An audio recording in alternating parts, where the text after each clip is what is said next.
I have 3 children. I was present for all 3 of their births. I remember the birth of my firstborn daughter, my oldest, and I remember it mostly because, of course, it was our first.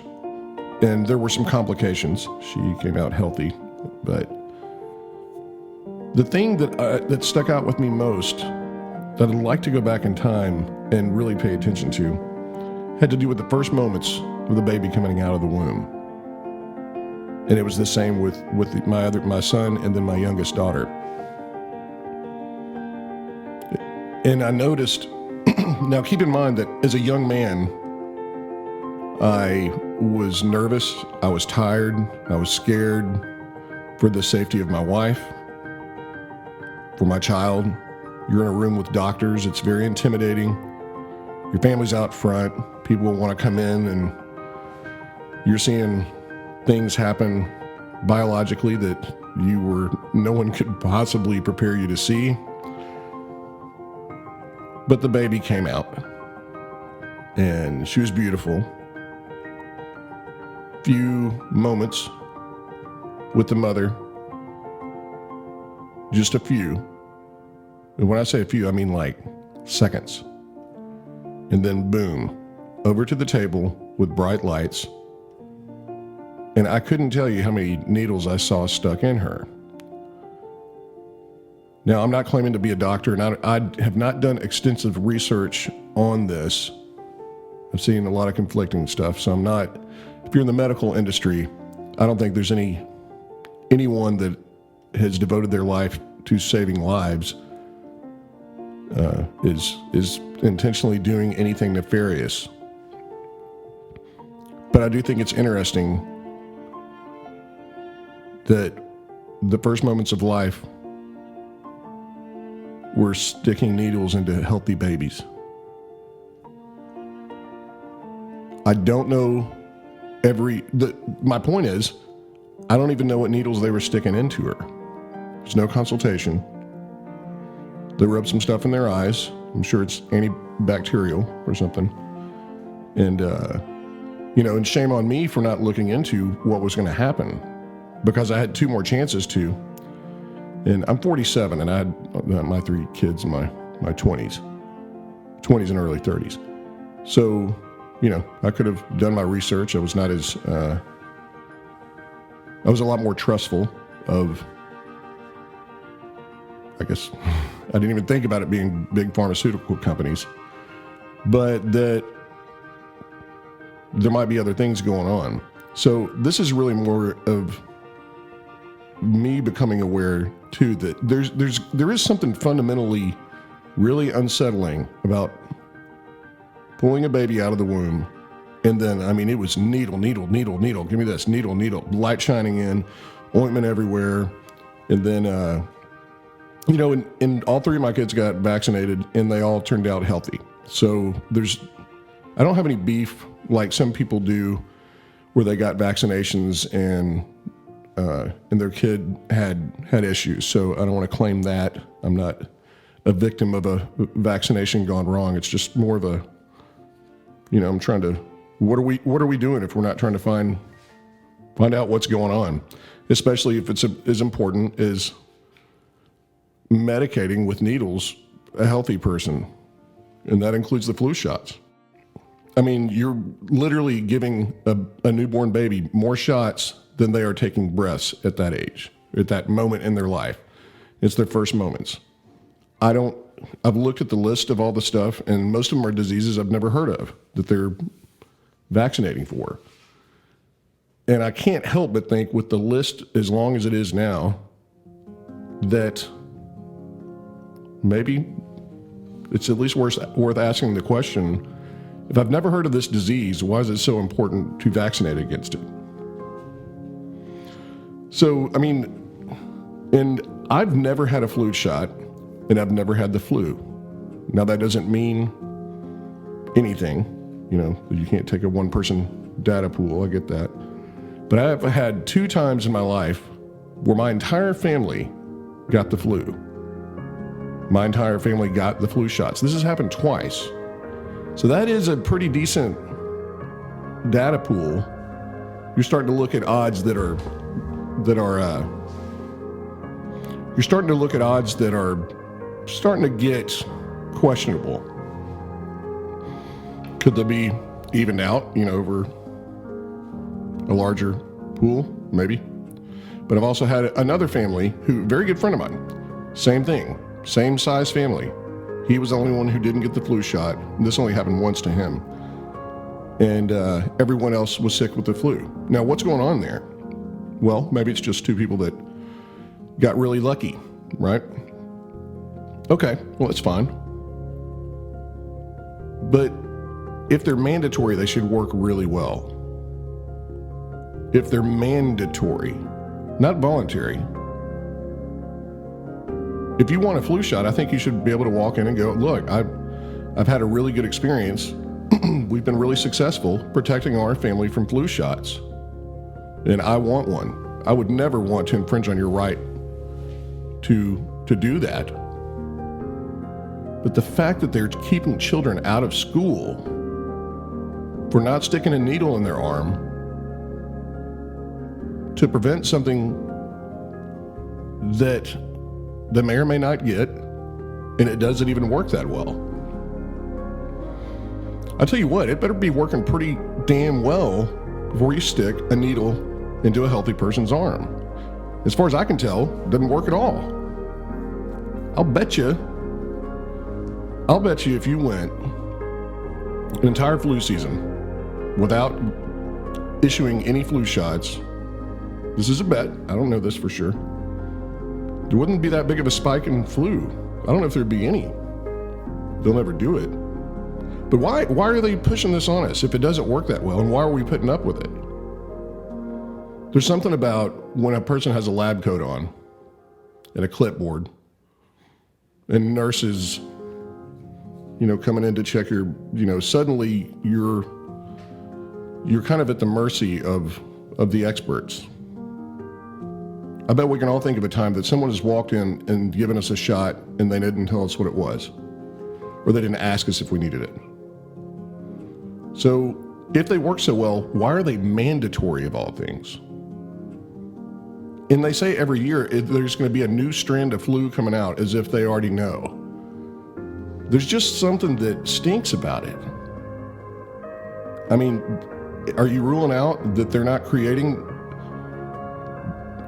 for strands of flu? If we didn't have new strands of flu, I get it that viruses, can mutate. Well, I've been told that, but, and this isn't fear-mongering, it's paying attention. Someone's going to shove a needle in your arm, you'd better know why it's going in there.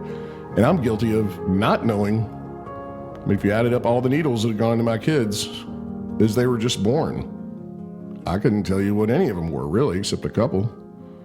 So, but I mean, let's break it down. Let's change the game a little bit. Because they have no problem making fluoride mandatory in public water.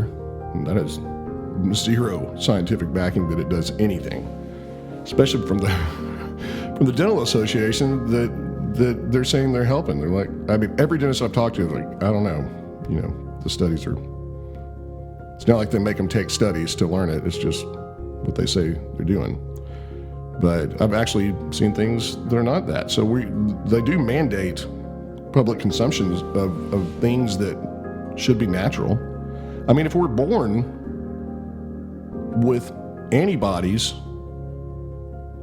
I don't know, I'm just under the idea that even though we could make some help, I'm glad antibiotics are out there. They've definitely gotten me through some sore throats. But I'm kind of under the idea that God has made us with a pretty well-oiled machine. Maybe I'm wrong. I'm not preaching this. This is my journey. And I know there are some like-minded people out there. Maybe you can chime in with this stuff. I know there are horror stories, and I know that anything can happen to anyone. It's like saying, I know that elevator shafts can be dangerous. So I'm not trying to jump the shark with this one. But what if they did what if they said, no, the doctor has prescribed your kid antibiotics, but you just don't want to put foreign antibodies into your child? What if they made that mandatory? They're teetering on the slippery slope right now. There's been a few cases out there where mothers have declined to administer medicine to their child. And I need to pull up the last one I read about. But it's getting there. And it's like with everything, the slippery slope, for some reason, society as a whole doesn't see the possibilities of every single time we give our control over to someone that we're giving up, we're signing our name on the dotted line. I'd rather have a dangerous freedom than enslave myself to rules and needles going into my kids. I want the option. Again, that's not to say it's not a good idea to get a flu shot or not. My experience is that it's a horrible idea, statistically. And that's with personal experience. It's not reading a book or a study on it. Putting needles into healthy people better freaking work really, really, really well, or don't do it. You sure as fuck don't make it a mandatory deal where your kid can't even go to school. That's what makes this seem nefarious. You're telling me that people we don't know are making drugs that we don't know what are in them, administered by companies that we don't know who own them, that are shipped by people that we don't know who they are. They don't make them custom made for your child, not male, female, not the size or weight of your child. They go by age. It is the same. There's no way that it couldn't be at least done a lot better or a lot more openly as far as what's going on here. And it's whenever there's secrecy going on and they say, oh, don't worry, just take this, then that's when your spider senses should start going off. And let's see who the big players are in this. There's Big Pharma, of course. And if you don't think that, if you don't think Big Pharma would be open to nefarious activity or doing something that would be for profit that might not be in the best interest of the health of this human project, you are wrong, and you have not been paying attention to history at all. It is all about money. Bill Gates, many of you probably know that he's one of the biggest proponents and donators to vaccinating the populations of third world countries and even here. Now, what you may not know is that his father was the head of Planned Parenthood. Now, there's a circle of activity that should be very interesting, at least paying attention to. Vaccines contain aborted baby parts. They have fetal cells in them. And in case you haven't taken first grade biology, you can only get fetal cells from aborted fetuses. That's it. Now, baby parts are not cheap. Okay, they're big money. As China right now, they're making people harvest they're executing people to sell their organs off, calling them criminals. So, but the baby parts go into the vaccines. The vaccines go into the people in the babies, and you're sticking healthy people with vaccines, and we don't really seem to be solving anything. I just played a show for an organization called Pints for Polio. I'm like, I thought polio was gone. I thought we were done with that. No, we're not. Is it because people aren't getting vaccinated? As far as I know, everyone gets vaccinated for polio. But yet it's back. And we didn't have vaccines when the bubonic plague was here. It went away. I guess it just is worth asking the question. Look at the list of vaccinations, and do you know what they do? Do you know the success rate? Do you know what they cost? Do you know where they come from? Do you know what's in them? If you were to ask me that question, I'd say, hell no, I have no idea. And that scares me. I don't feel good about it. So it's just something I'm going to be paying attention to, and especially with, I guess we got the new Corona beer virus coming out, which at least they gave it a name that I like. If it's voluntary, sure. Okay, whatever. The anarchist comes out in me with that. Mandatory? I mean, it's almost like if a stranger walked up and said, "I'm going to stick this needle in your kid's arm, the law told me to," what would you do right there? And then they stuck the needle in your arm, and then your kid got sick. You didn't ask. You would go ape shit. To an extent, that's what they're doing. Trust us, we have white doctor coats. Plus, it's not up to me. The government said you have to do it or your kid doesn't get to go to school. To me, that is a slippery slope worth paying attention to. Hope y'all are well. Cheers.